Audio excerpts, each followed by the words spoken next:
유다는 가나안 사람 수아의 딸과 결혼해서 엘, 오난, 셀라 이렇게 세 아들을 낳습니다. 그리고 다말은 가나안 여인이었는데 유다의 장남 엘과 결혼을 했습니다. 그런데 다말의 남편 엘이 하나님 보시기에 악해서 하나님께서 그를 죽이셨다. 그렇게 이야기를 하고 있습니다. 이때부터 유다의 며느리 다말의 그 기구한 운명이 시작됩니다. 다말의 시아버지 유다는 둘째 아들 오난에게 수원법에 따라서 형수 다말과 결혼해서 형의 대를 이어줘라 이렇게 이야기를 합니다. 그래서 이 둘째 아들 오난이 그 형수와 함께 동침을 합니다. 그런데 어떻게 했냐면 동침을 할 때마다 그냥 땅에다 설정을 했다고 해요. 그렇게 해서 이제 임신이 되지 않도록. 그렇게 하니까 다말의 입장에서는 너무 괴로웠고 이렇게 하는 것이 하나님 보시기에 악하다 해서 오난을 하나님께서 죽이셨습니다. 수원법이라고 들어보셨는지 모르겠는데요. 수원법은 자식이 없는 죽은 남자의 형제나 친척이 그 부인과 결혼을 해서 죽은 형제의 대가 끊어지지 않게 하는 결혼입니다. 지금 이 시대, 우리 시대에는 이런 일이 일어나지 않습니다. 근데 과거에는 그 대를 잇는 것이 너무나 중요했기 때문에 형이 자식을 낳고 그냥 죽으면 그 대를 이어주기 위해서 형수와 결혼을 시키거나 아니면 그 가까운 친척들이 형수와 결혼을 해서 그 집안의 대를 이어주는 이런 결혼이었습니다. 그런데 왜 그러면 둘째 아들 오난이 이렇게 형수와 동침을 하면서 그 형의 대를 이어줘야 됐는데 그렇게 하지 않았을까? 그것은 자손 재산 상속과 관련이 있습니다. 그 당시 상속 관습에 따르면 유다에게는 3명의 아들이 있습니다. 3명의 아들이 있어서 유다의 재산을 4개로 나눠서 그 중에 2분의 1은 장자한테 주고 나머지 4분의 1씩을 둘째 아들, 셋째 아들이 이렇게 갖는 것입니다. 그런데 첫째 아들이 죽었으니까 형이 없으면은 3명이잖아요. 그러니까 3개로 나눠서 3분의 1을 둘째 아들 오난이 갖고 그 막내 아들이 3분의 1을 갖게 되는 것입니다. 그렇게 되니까 둘째 아들 오난이 입장에서 형의 대를 잇게 되면 내 재산이 줄어든다라는 생각이 이렇게 딱 마음에 품고 있으니까 형의 대를 이어주고 싶지 않았던 것입니다. 그러니까 하나님 보시기에 악한 거죠. 그래서 첫째 아들 엘도 하나님 보시기에 악해서 죽었고 둘째 아들 오난도 하나님 보시기에 악해서 죽었습니다. 그런데 이게 다말은 며느리였잖아요. 근데 자기와 결혼했던 남편들이 죽으니까 주변에서 뭐라고 이야기를 하겠습니까? 복 없는 여자? 그 정도면 괜찮죠? 남편 잡아먹은 여자가 되는 거예요. 근데 이 다말이 뭔가를 잘못했습니까? 잘못한 게 없고 성서에는 분명히 이야기하고 있습니다. 엘과 오난의 악함으로 그들이 죽었다. 그런데 사람들 보기에는 아니 저 다말과 결혼만 하면 남자들이 죽네? 그러니까 이 시아버지 입장에서도 이게 마음이 되게 불편한 거예요. 아니 내가 이 내 셋째 아들 이 셀라를 줬는데 결혼하면 또 이 셋째 아들도 죽는 거 아니야? 이런 생각이 든 거예요. 그러니까 이 셀라 셋째 아들을 주고 싶지가 않았던 것입니다. 그래서 시아버지 유다가 뭐라고 하냐면은 친정집에 가서 수절하고 있어라. 셋째 아들 셀라가 다 장성을 하면 내가 너를 부르겠다. 이렇게 이야기를 한 거예요. 그러니 이게 다말의 입장에서는 시아버지의 말씀이니 거역할 수도 없고, 그런데 딱 보니까 시아버지가 그 자기한테 그 셋째 아들을 줄 생각보다는 그냥 다말이 조용히 가서 수절하다가 그냥 그렇게 살다가 죽었으면 좋겠다 하는 생각으로 아마 친정에 가서 있으라고 했겠죠. 그런데 다말의 입장에서는 뭘 어떻게 할 수가 없는 거예요. 그래서 일단 기다려보겠다라는 심정으로 친정집으로 갔습니다. 그런데 여기서 유다를 보면 좀 아쉬운 게 그 당시 관습에 따르면 만약 시집에서 수혼의 의무를 행할 의사가 없으면 죽은 남자의 아내를 과부로 풀어줄 수가 있어요. 그리고 과부가 된 여성은 다시 결혼을 할 수가 있어요. 지금 같으면 우리는 결혼 안 하죠. 여자들이 과부가 돼도 그렇게 결혼을 안 하는데 그 당시에는 왜 할 수밖에 없었느냐? 생계. 결혼이 여자에게는 생계였어요. 그러니까 결혼을 안 하면 자신의 생계가 위태롭게 되고 이렇게 되니까 결혼을 할 수밖에 없었던 거예요. 근데 이 시아버지 유다는 자기 며느리 다말을 그 과부로 그냥 이렇게 살게 하고 수절하게 하면서 이렇게 풀어주지도 않고 집에 가서 수절하고 못하게 한 거예요. 그러면 다말이 친정집에서 얼마나 눈칫밥을 먹었겠습니까? 남편 죽어서 돌아온 딸이 친정집에 있으니 완전 가시방석이잖아요. 이러지도 못하고 저러지도 못하고. 그렇지만 선택이 없으니까 다말은 계속 기다렸어요.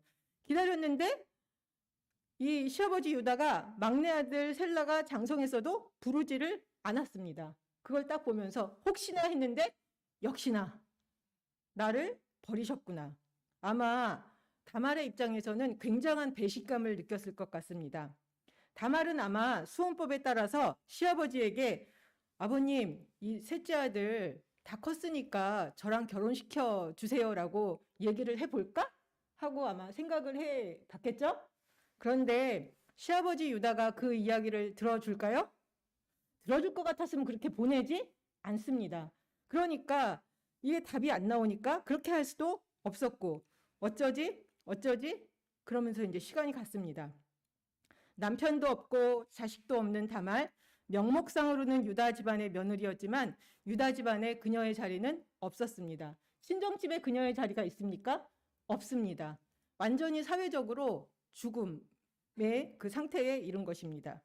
그 당시에 사람들 곡하는 기간이 끝났을 때 시아버지 유다가 양털을 깎으러 딥나로 올라갔다는 소식을 들었습니다. 이 소식을 듣고 다말이 드디어 아주 중대한 결심을 합니다. 다말이 과부의 옷을 벗고 너울을 써서 얼굴을 싹 가리고 딥나로 가는 길에 있는 에나임 길목에 시아버지가 이렇게 지나가는 것을 알고 거기 가서 딱 앉아 있었던 거예요. 그리고 길을 가던 유다가 다말을 보았습니다. 그렇지만 시아버지 유다는 다말을 알아보지 못했습니다. 왜냐하면 이렇게 너울을 싹 쓰고 얼굴을 가리고 있었기 때문에. 유다는 다말을 창녀로 생각하고 그녀와 잠자리를 하기 위해서 흥정을 했습니다. 그래서 다말이 유다에게 같이 흥정을 하면서 그러면 당신의 도장과 끈과 그리고 손에 있는 지팡이를 달라 이렇게 요청을 했습니다. 그 물건들은 유다가 자신의 품위를 드러내기 위해서 갖고 다니던 물건이었습니다. 그래서 유다가 좋다 그러면서 이제 자신의 그 물품들을 맡기고 다말과 동침을 합니다.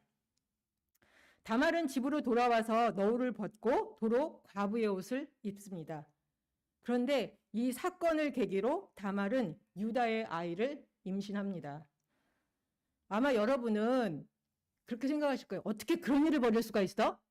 지금은 그런 일 안 해요.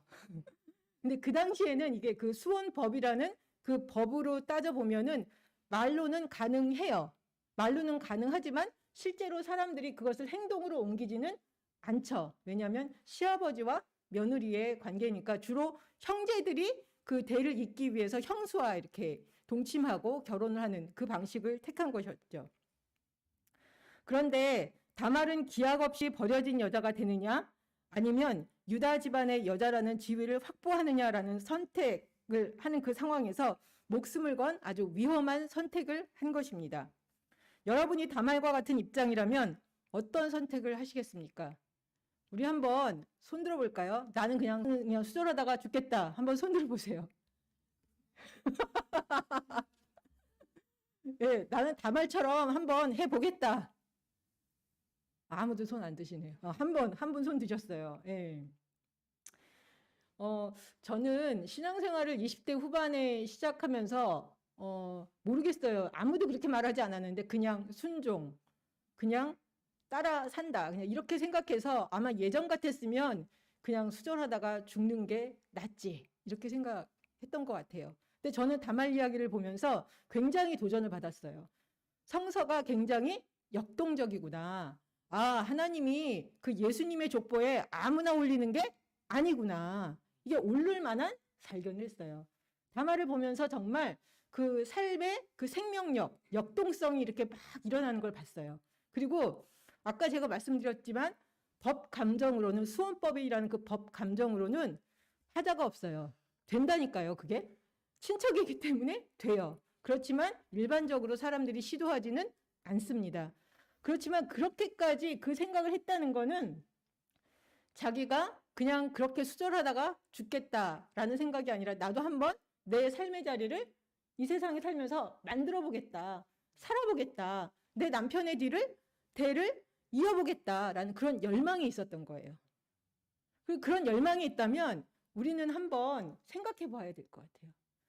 예수님이 그냥 우리 보고 그냥 힘없이 그냥 비굴하게 굴종적으로 기다리다가 그렇게 살다가 죽으나 아니면 내 삶에 어떤 생명력을 갖고 역동성을 갖고 정말 뒤집어 엎으면서도 우리가 예수님이 정말 부활하셨다. 죽음에서 부활하셨다라는 그런 놀라운 사건을 내 삶에서 이루면서 살아가기를 원하시는가? 저는 이 다말 이야기를 보면서 와, 놀랍다. 그러면서 이렇게 눈이 확 열렸어요. 나는 너무나 비굴하게 살았구나. 나는 너무 그냥 얌전하게 눈에 안 띄게 그냥 조용히 살아보겠다. 그런데 제 안에 그런 어떤 열정이 있었어요. 하나님, 저 이대로 살다 죽고 싶지 않습니다. 항상 그런 마음이 있었어요. 그렇다 해서 뭐 대단한 일을 하겠다 그게 아니라 이대로 살다 죽고 싶지는 않습니다. 그런 분이 있다면 다말의 이야기를 한번 깊이 묵상해 보시면 좋겠습니다. 석 달쯤 지나서 다말의 임신 소식이 유다한테 전해졌습니다.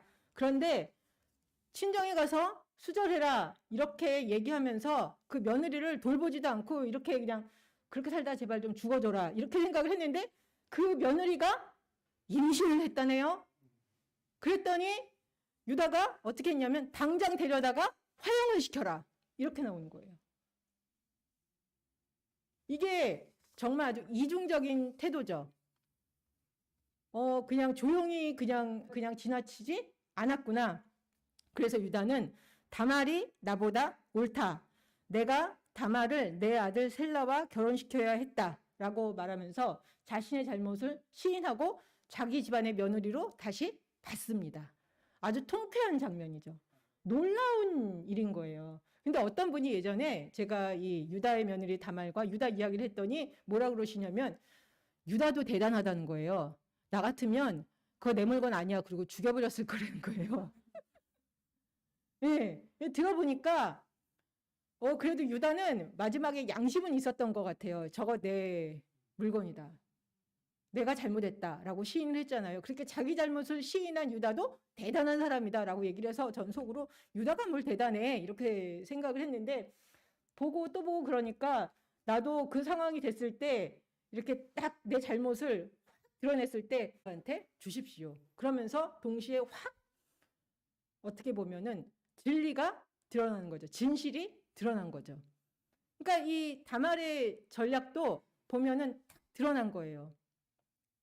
그 유다의 그 끈과 도장 이런 걸 딱 보니까 자신이었고 자신이 수원법을 지키지 않았구나라는 것을 유다가 확 인정을 하게끔 했기 때문에 정말 뭐 거의 뭐 놀래가지고 내가 잘못했다 하고 다말을 자기 며느리로 서 받는 거죠. 저는 이걸 보면서 우리가 지략이라는 걸 쓸 때 대충 쓰면 내가 죽어. 근데 제대로 쓰면 어떻습니까? 진실이 밝혀지고 내 삶이 회복될 수 있다는 거죠. 근데 한번 생각해 보세요. 여러분이 다말의 입장일 때 수절하는 게 쉽겠어요? 이렇게 전복적인 지략을 쓰는 게 쉽겠어요? 어느 게 더 쉽겠습니까? 수절하는 게 훨씬 쉬워요. 다말의 이 지략은 다말도 시아버지잖아요, 상대가. 그러니 이거를 할까 말까 이게 했을 때 과연 통했을까? 그리고 어떻게 시아버지인데 내가 그렇게 했을까? 그리고 내가 시아버지랑 그렇게 동침을 해가지고 아이를 갖게 됐을 때 시아버지가 그걸 과연 인정할까? 많은 생각이 있었을 거예요. 그런 거 생각하다 보면 차라리 수절하는 게 낫겠다. 그런 생각이 들 거예요. 저도 많은 때 보면 그렇게 살았어요. 왜냐하면 이렇게 생각을 해봐가지고서 쉽게 내가 뚫고 나갈 수 있을 것 같으면 괜찮은데 이게 암만 해도 어정쩡하다 싶으면 차라리 그냥 포기하지. 그래서 정말 이거는 제가 보기에 수절하는 게 훨씬 쉬워요. 아마 다말의 지략은 목숨을 걸고 한 10배 더 힘든 거예요. 그럼에도 불구하고 나는 하나님이 내게 주신 생명을 이 땅에서 죽음을 각오한 용기로 행동해서 자신의 삶의 자리를 만들어냈습니다. 다말이 창기로 변장해서 시아버지와 관계를 맺은 것은 아까 제가 말씀드린 대로 수원법의 핵심을 치는 행위였습니다. 그녀는 남성 중심의 수원법 제대를 지키지 않는 남자들에게 도전을 하고 일종의 반란을 꾀한 행동입니다. 이렇게 파격적이고 충격적인 방법으로 유다 집안에 남기 위해서 다른 방법이 없었습니다. 그리고 후손을 얻을 권리와 죽은 남편의 권리를 인정해 주십시오 라고 그 다말은 자기의 행동을 통해서 보여준 것입니다. 김호경 교수는 이 다말의 행위가 수원법이 누구를 위한 것이었는지 그 법의 테두리 안에서 여자의 역할이 무엇이었는지를 분명히 드러낸다라고 이야기하고 있습니다.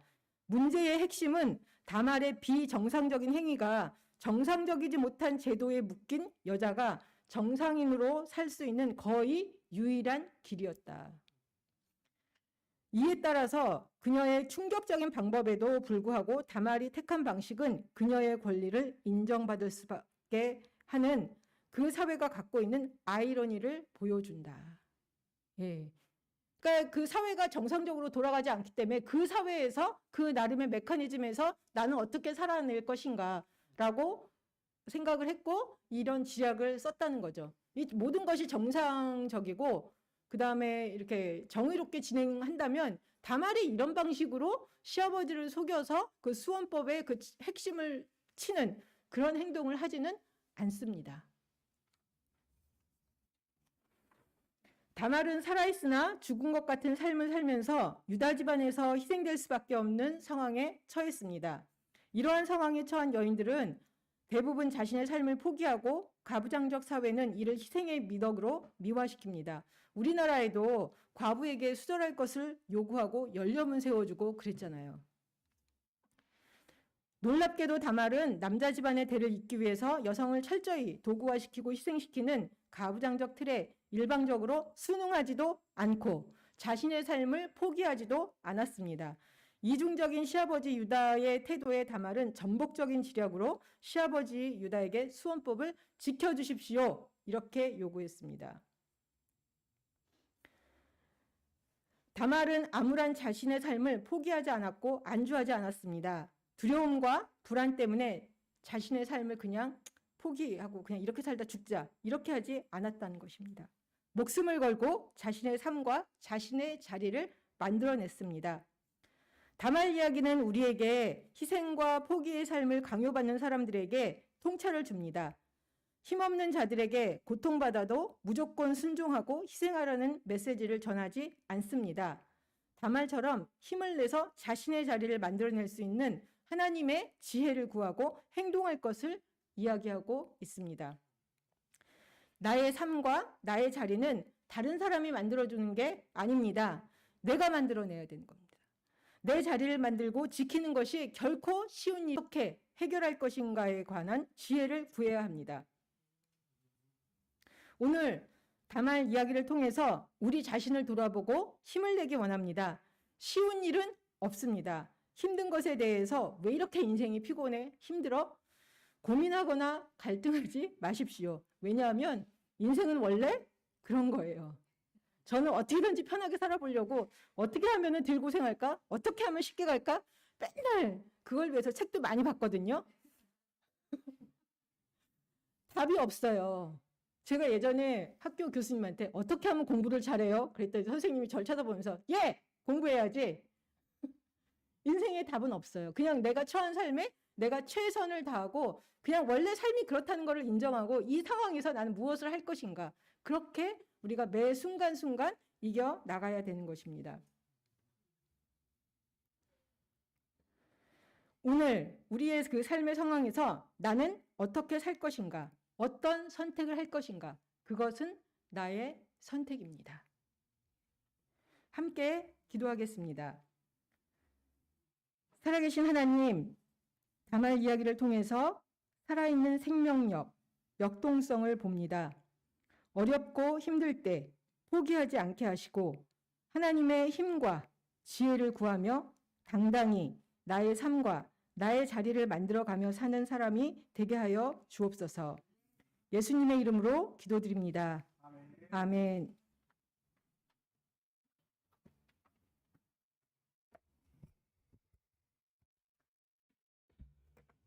귀한 말씀